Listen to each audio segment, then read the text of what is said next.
రాజకం ఆగేది అన్నాడని కొడితే వస్తుంది. ఓకే. నేను అక్కడ బేడ ఆంజనేయ స్వామి గుడి ఉంది, తెలుసు కదా మీకు. అవును అవును. ఇది 2-3 ఏళ్ల క్రితం కరోనా టైంలో గ్యాప్ వచ్చినప్పుడు తిరుమలకు వెళ్తే అక్కడ అందరూ నన్ను చూస్తూ పలకరిస్తారు కదండి. అవును అవును. ఆ పలకరించిన వాళ్ళతో గోవిందనామం చెప్తున్నా. ఉమ్. మీరు ఆ వీడియోలో చూడొచ్చు. వాడు ఒక కానిస్టేబుల్ లేకపోతే సెక్యూరిటీ గార్డో లేకపోతే సమ్వన్ ఎల్స్ కాకి బట్టల్లో ఉన్నాడు, బూట్లు వేసుకుని బేడానిస్తం గుళ్ళోకి వచ్చాడు ఆ మండపంలోకి. అవును నేను చాలా గట్టిగా అరిచాను. నేను గోవిందనామం చెప్పిస్తుంటే ఆపేయమన్నాడు. అవును అలా 2 సార్లు జరిగింది. అలాగే భోజనం విషయం మీకు తెలుసు. అవును. అలాగే ఈ అధర్మారెడ్డి ఈవోగా ఉన్నప్పుడు నా గురించి వెబ్సైట్ లో ఇష్టం వచ్చినట్టు పెట్టాడు. ఇప్పటికీ తీసేరో లేదో నాకు తెలీదు. అలాగే అతను డైలీ ఎవర్ ఈవో అని మాట్లాడుతూ దాంట్లో నా గురించి మాట్లాడతాడు. అలాగే తిరుమలకి నేను ఎప్పుడు వెళ్ళినా అలిపిరి నుంచి మళ్ళీ వెళ్ళి వచ్చే వరకు వెనక ముందు ఎవడో ఒకరిని పంపించడం. అలాగే రాష్ట్ర ప్రభుత్వం అప్పుడు ఉన్నటువంటిది నా మీద సిఐడి కేసు పెట్టడం. అవును. ఇవన్నీ ఏంటి సార్? స్వామివారి సొమ్ము తిన్నోడేమో చైర్మన్లు, మెంబర్లు, తాగుబోతులు వీళ్ళంతానా? మళ్ళీ వాళ్ళకి నమ్మకం ఉండదు, భక్తి ఉండదు. నమ్మకం ఉండదు, భక్తి ఉండదు మళ్ళీ వాళ్ళకి. వాడు అసలు హిందువే కాదు కదా సార్. ఇప్పుడు చైర్మన్ ఎవరుండే అప్పుడు? తన కూతురు పెళ్లి చర్చిలో చేసిన వాడు. వెంకటేశ్వర స్వామిని చెప్పుతో కొట్టాలని ఉంది అన్నవాడు. అది నల్లరాయి అన్నవాడు.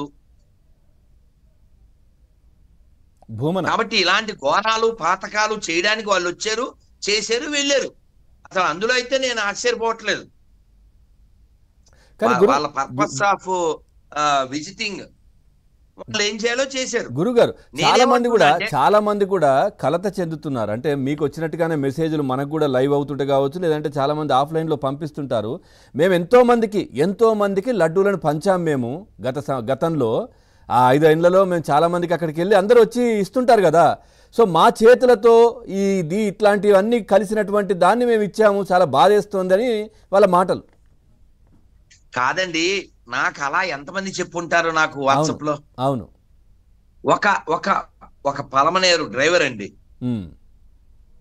అతను మంచి భక్తుడు. గురుగారు నేను తిరుపతి వచ్చి, అంటే పలమనేరు అంటే సేమ్ డిస్ట్రిక్ట్ కదా. తిరుపతి వచ్చినప్పుడల్లా, కొండ మీదకి వెళ్ళినప్పుడల్లా లడ్డూలు తేవడం, మా ఊళ్ళో చుట్టుపక్కల పంచడం, ఇలా చేశాను గురూజీ, నాకేమన్నా పాపం అంటుకుంటుందా అని బాధపడుతూ అలా చాలా మంది ఎన్నో వాళ్ళ ఆవేదన, బాధ, ఆగ్రహం వ్యక్తం చేశారు. ఇందాక మీ ఫోన్కు ముందు కూడా ఒక ట్రైబల్ పర్సన్ అండి, ట్రైబల్ పర్సన్ ఫోన్ చేశాడు. మేము ఓపికలా రికార్డ్ చేయలేదు, కానీ అతని బాధ ఏమిటంటే చాలా గట్టిగా చెప్పాడు. గురుగారు ఐఏఎస్ అయినంత మాత్రాన ఎవరికి పడితే వాళ్ళకి ఉద్యోగం ఇచ్చేస్తారా? మీరు నిన్న చెప్పారు వేరే ఇంటర్వ్యూలో 70 మార్కులు వస్తేనే అక్కడ ఎవడైనా ఉద్యోగం చేయాలి, వాళ్ళకి స్వామి మీద భక్తి ఉండదు. ఎవరో దేవాదాయ కమిషన్ ఎవరో ఉన్నాడు, ఆయన నాస్తికుడు. ఐఏఎస్ అయినంత మాత్రం ఇచ్చేస్తారా? ఎవడైనా సరే, ఏ ఉద్యోగం అయినా సరే స్వామివారి దగ్గర చేసేవాడు ఆ ధార్మిక పరీక్ష అటెండ్ అవ్వాలి, 70 మార్కులు రావాలి. ఎందుకంటే అవగాహన లేకుండా మా తమ్ముడు, మా బామర్ది అని చెప్పి డ్రైవింగ్ సీట్ లో కూర్చోబెడతావా? అవును. సేమ్ స్వామివారి పట్ల భక్తి లేకుండా వాడికి గోవింద అంటే అర్థం తెలీదు, 7 కొండల పేర్లు తెలియవు. వీళ్ళు గుడిని నడుపుతారు అంటే స్వామివారి సొమ్ము అంత వస్తుంది. మీకు తెలుసు, లాస్ట్ టైము 2 ఏళ్ల క్రితం మనం భోజనానికి వెళ్తే వెంగమాంబ సత్రంలో ఎలా ఉందో. మొన్న పోయిన డిసెంబర్ 5లో కూడా చాలా మంది కూడా ఆవేదన చెందారు, భక్తులందరూ ఆగ్రహం. నాన్న ఇవన్నీ రిపీటెడ్ నాన్న. ఇప్పుడు వాళ్ళు ఇప్పుడు మీరు చెబితే బాగుండదు, కానీ వాడు కొడుతున్నాడు అంటాడు ఏదో సినిమాలో, ఆ కుర్రాడు కదా ఫ్రస్ట్రేషన్లే అంటాడు. అంటే వాడు రిప్లై ఇస్తాడు, ఫ్రస్ట్రేషన్ లేదు, తొక్క లేదు, వాడు కావాలనే కొడుతున్నాడు అంటాడు. అవును. సేమ్ వాళ్ళు కావాలని చేసింది. కాకపోతే అన్నమయ్య కాలం నుంచి వస్తున్న భక్తులకి, రామానుజుల వారి కాలం నుంచి వస్తున్న భక్తులకి ఆళ్వార్ల కాలం నుంచి వస్తున్న భక్తులకి పులి కనపడలేదు.